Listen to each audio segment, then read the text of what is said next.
Hi, welcome to Chad's Silversmithing. Today I'm going to do something a little different from a regular project. I wanted to talk about some different ways that you can decorate your bezel when you're making a ring or a pendant or whatever. I did one of these videos quite a while back where I had 4 or 5 different ways you could do it.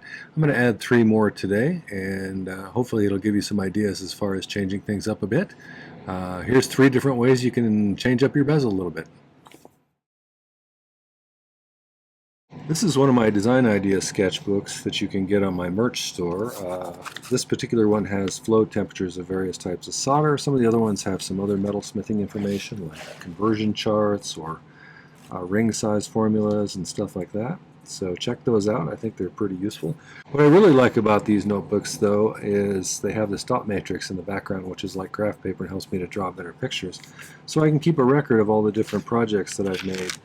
And I've actually filled up like 5 of these so far since I started the YouTube channel, and I have a record of everything I've made, so that's kind of handy.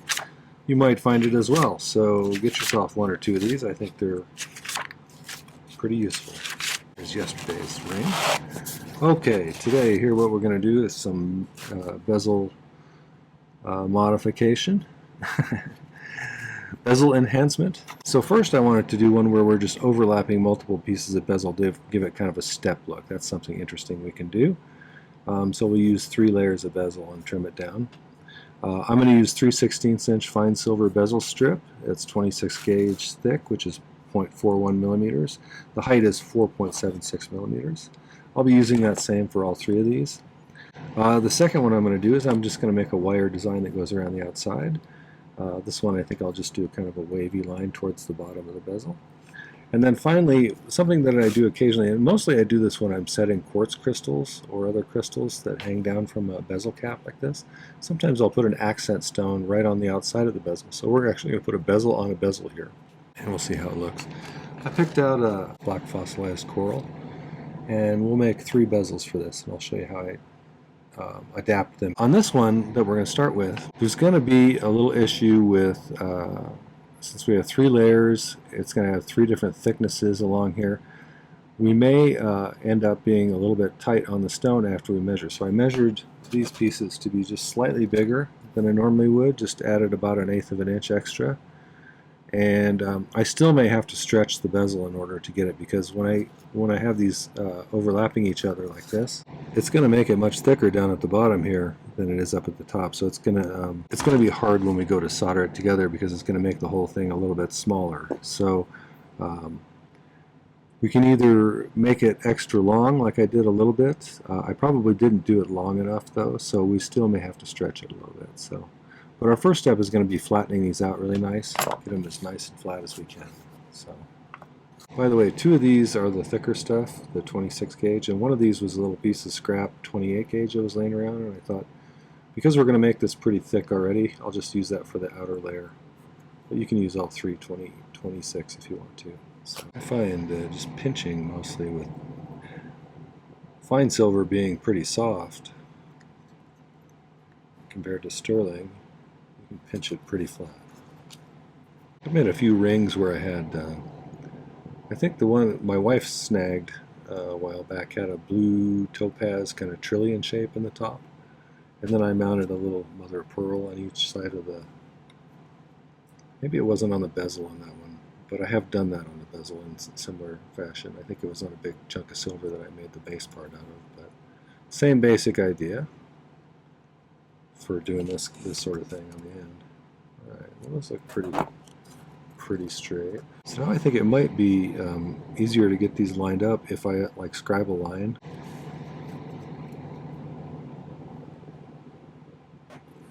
I think the best way to do this would be to sweat a little bit of solder on each section. What do you guys think? If we're doing this or the other thing?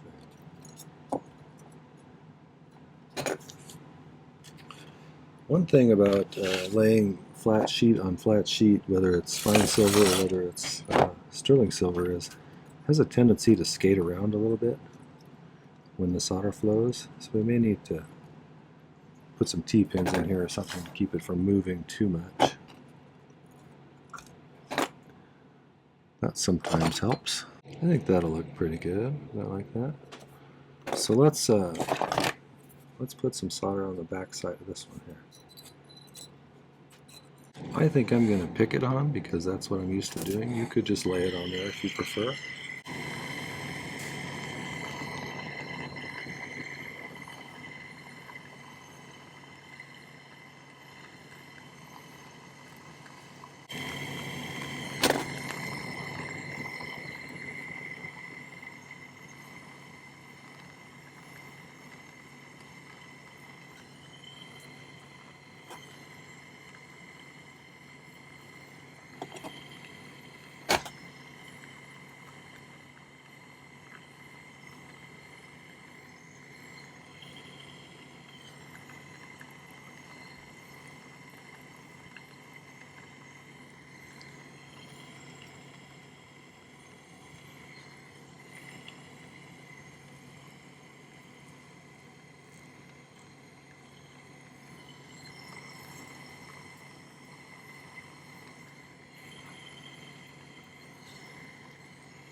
Well, let's see if they stuck together.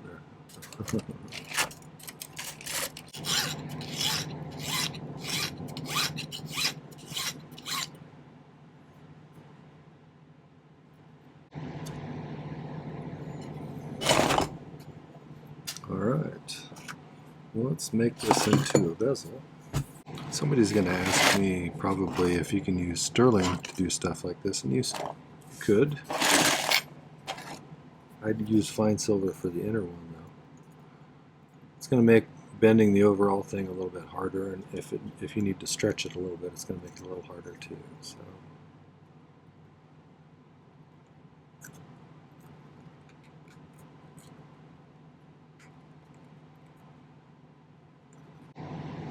I'm just going to solder this one on the inside. I normally solder bezels on the outside, but I think it'll be easier with this one.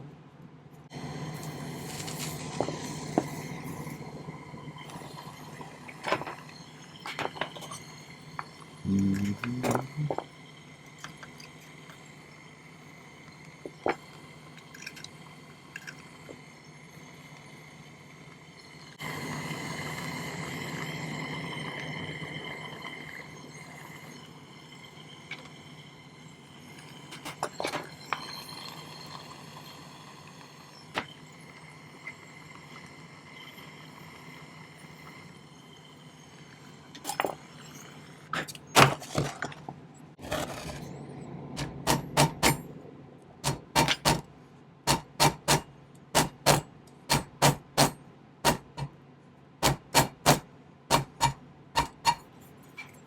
Okay, so I'm going to use the saw to saw this bottom part off because I don't need that extra stuff.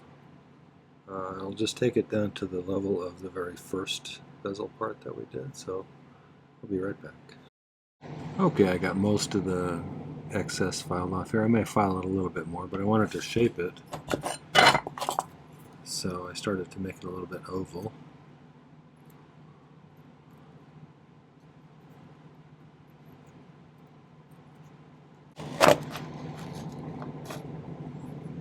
We're okay on size, I think. I have the proportions quite right. Alright, and before I finish, I might define the layers here. You know, to make them stand out a little bit more cleanly. Okay, so there's the first one. I'm going to go ahead and clean that up in the pickle for a while. And then let's start working on the second one, which is going to be with a wavy line. And I already cut a piece of 20 gauge wire. 20 gauge is 0.8 millimeters.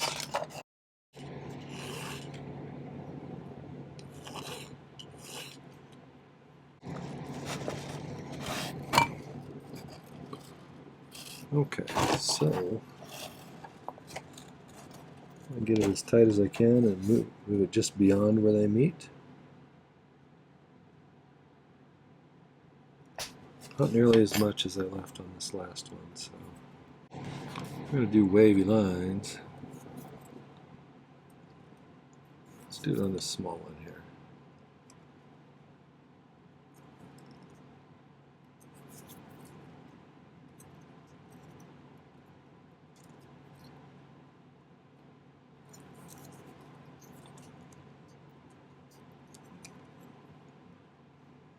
Oops, wrong one.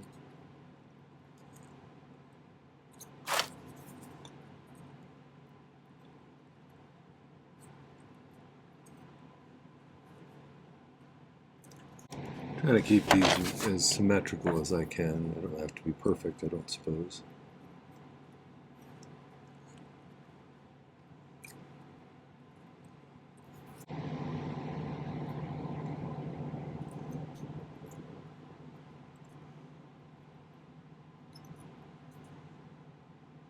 Ideally, we'd like the two ends of the wire to match up where they come together on the bezel, and that's pretty close.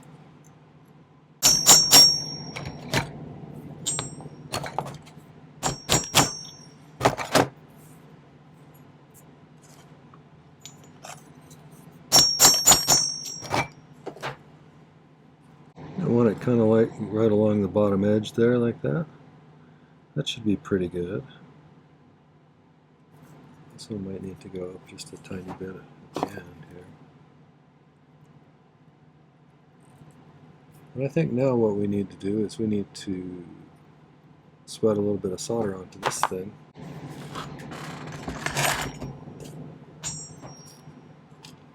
And then we'll see if we can't solder it down onto the bezel. So you'll have to in the comments section tell me which one of these you like the best, or which idea you like the best, and which idea you plan to use maybe, and how you plan to incorporate it into your piece.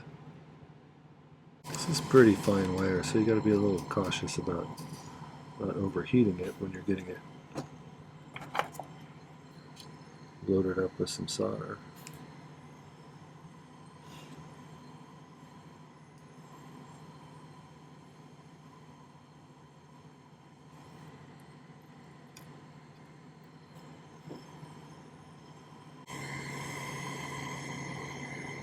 You know, if we get good contact along the whole thing, that should solder down just peachy keen.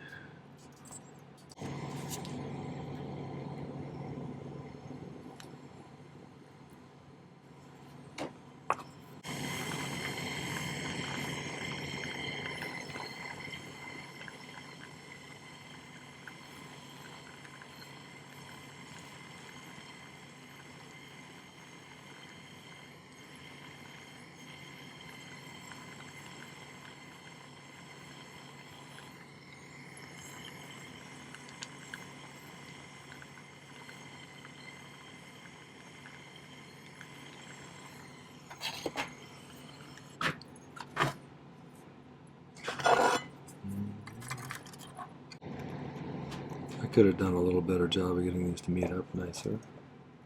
It doesn't mean you couldn't do a better job than me. So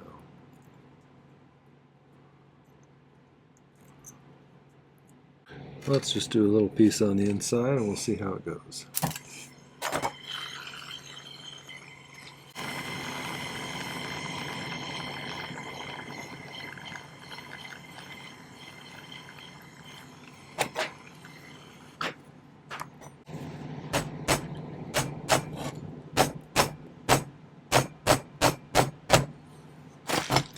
Gonna make this little oval now.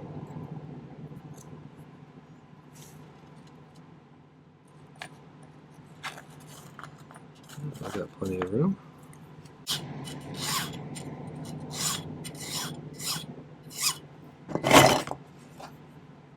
One thing you want to keep in mind if you're decorating the outside of the bezel, you need to leave the top kind of alone because you need to have some of that more malleable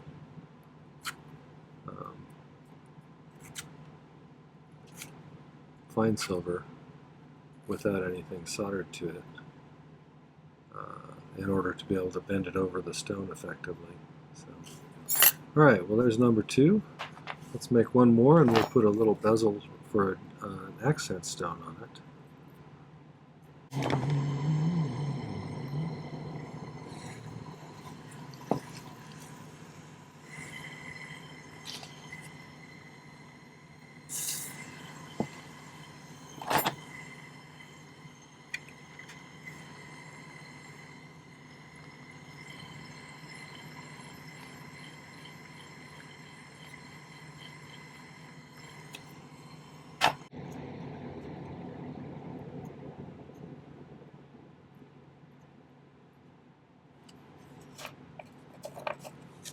Okay, we got a bezel there. Now let's find some little tiny stones.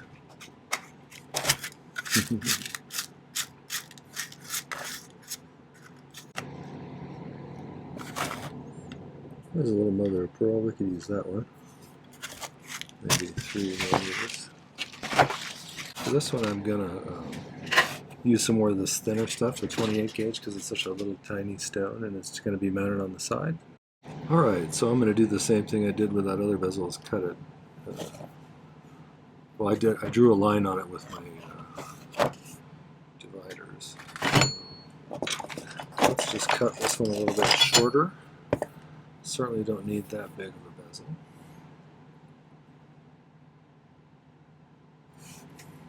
Not for this little stone.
Doesn't take long to solder those when you have such a small amount of metal like that.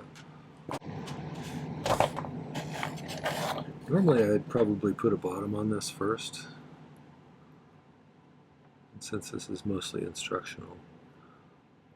See, I might want to file it just a little bit because we get just a little bit of rock there, but not very much at all, so I'll probably just do a tiny bit with the rounded side of my half-round file.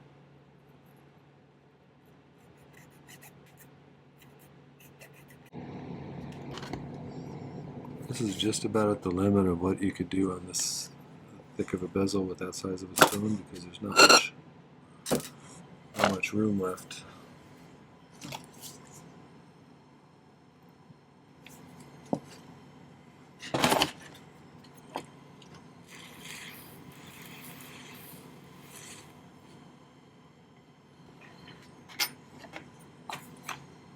You just throw one piece in there probably, and that should be enough, I would think.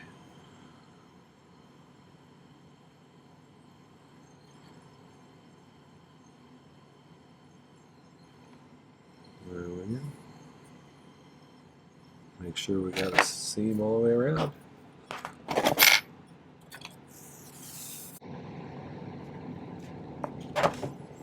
Alright, I'll get these all cleaned up and I'll show you what they look like when they're shined up a bit.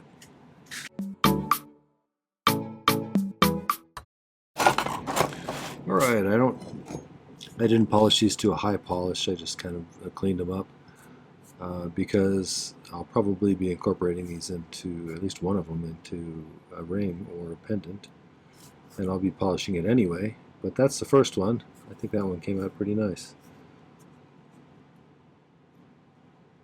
I didn't get it perfectly symmetrical, but I got it pretty close. So I'd say, honestly, this one was the hardest one to do because of the way that the metal like ice skates on top of itself. Oops. This one I think turned out okay. I didn't do a great job on where the solder came together. I had a little bit of slippage. When I was soldering this wire down on one end, it moved upwards a little bit, and so I had to trim out a little bit more. But overall, it came out pretty nice. I like that kind of wavy line. And then, of course, here's just a bezel on top of a bezel. So, and like I said, if I was going to be doing this for this one for sure, I'd probably put 4 of them, one here, one there, one there, and one there. So you had a symmetrical kind of situation going on. So tell me which one you like, if any, and I'm also curious how you like to embellish your bezels, if you do that. So let me know in the comments. I'd love to hear from you. Alright, well that was 3 ideas for making your bezel look a little differently. If you found that useful and enjoyable, I'd appreciate it if you hit the like button before you go, or leave a comment. I love getting comments as well. There's even a new feature on YouTube where you can hype the video. That also helps, so if you do that, thank you in advance. Also, make sure to check out my main channel page over on YouTube. I have 650 plus videos now, so I have a constant stream coming out. I have 3 per week. One on Tuesday, one on Thursday, and one on Saturday. So there's almost certainly something useful or interesting for you over there. There's tons of projects, lots of skills. Whether you're a beginner or someone with a little bit more experience, I think there's some valuable stuff there for you. Don't forget to subscribe to the channel. That doesn't cost anything. It helps me out a lot, so thank you in advance for that as well. I wanted to thank a couple of groups of people. First off, my patrons are my core group of supporters. I thank all of my patrons, but especially Tracy C. for signing up this week. Thank you for joining that cool group of people over there. I think you'll find that they're a nice and informative group with lots of skills and talents and resources you can tap into. I have certainly done that, and I appreciate their knowledge and the lovely environment that they've created over on my Patreon. So it's a nice place with a lot of cool people. So thanks for making it that way, and thank you, Tracy, for signing up. I appreciate it. The other group of people are my YouTube subscribers, and we just passed 29,000 subscribers, which is amazing. Thank you for that. I do love the comment section on YouTube too. People are so kind to me. I appreciate the input, whether it's constructive criticism or video ideas. And I also appreciate you sharing your knowledge too, because I certainly don't know everything and I learn a lot from all of you. Thank you also for the kind contributions. The Buy Me a Coffee is a super thanks. purchases on my store, my ebooks, all of that stuff makes my channel sustainable, and I couldn't do it without your help. Finally, hit the video description for some important links. There's a link to my Patreon if you want to find out more about that community. There's a link to my merch store should you want to get yourself one of those nice design idea sketchbooks or some other cool merch. And finally, there's a link to my latest ebook, which is a guide to 2025's tutorials. It has a page for each tutorial that I did last year, and that's more than 170 if I remember correctly. Each one has a link to the video, plus it has a picture of the sketch that I drew prior to the project, a picture of the final outcome, a list of materials that it took to make it, information about stones if there's a stone or stones in it, and finally some notes I took about the project, things I might have learned or how I would do it differently if I was to approach it again, or whether I liked it or whether it was hard, or what kinds of things I would change up. So hopefully it's useful to you, as well as provides you with a whole bunch of projects. It certainly helps me out a lot when you buy it, so thank you in advance for that too. Alright, well thanks for watching today. Take care. Happy silversmithing.